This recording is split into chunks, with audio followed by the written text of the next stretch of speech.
Akala ko'y hanggang wakas, bakit biglang nagbago? Balat kayo lamang pala. Ano? Tila ito tubig ay bigla na lang lumalabo.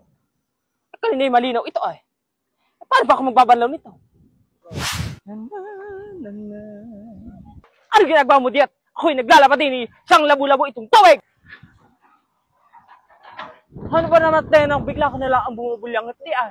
Ano ba naman ang iyong problema na yan sa buhay? Ikaw bagay walong kukote at di mo nakita may mga naglalaba din sa bandang ere. Diyan ka ba talaga maglalaba? Ay nakita mong pag gano'n ang agos ng tubig. Kung saan pag gano'n maaari ka dyan!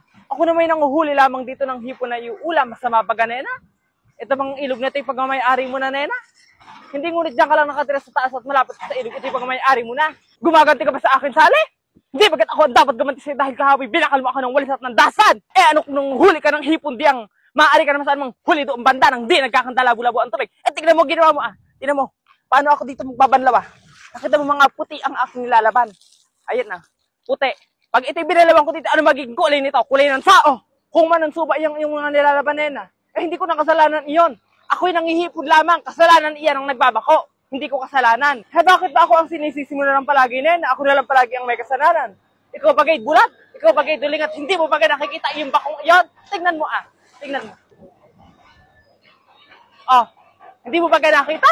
Yun ang lumalabo ng tubig kung bakit ako ang sisisihin mo ang katangahan mo. Ayan, titirahin ka na ng panuhog. At yung bunganga mo kasi hindi matahimik palagi ka na ng bungangera nena. Napakatalas ng bunganga at napakatabil ng dila mo. Kung hindi aalis riyan at dilabo mo na yung tubig, labahan mo itong aking mga labahin! Linset! Alam ko naman ito, hindi mo lalaban at hindi mo babanlawan. Masama ang agali mo. Uwi ko na lang aking mga labahin at doon lang ako magbabanlaw. Bigyan mo ako ng pang-igib!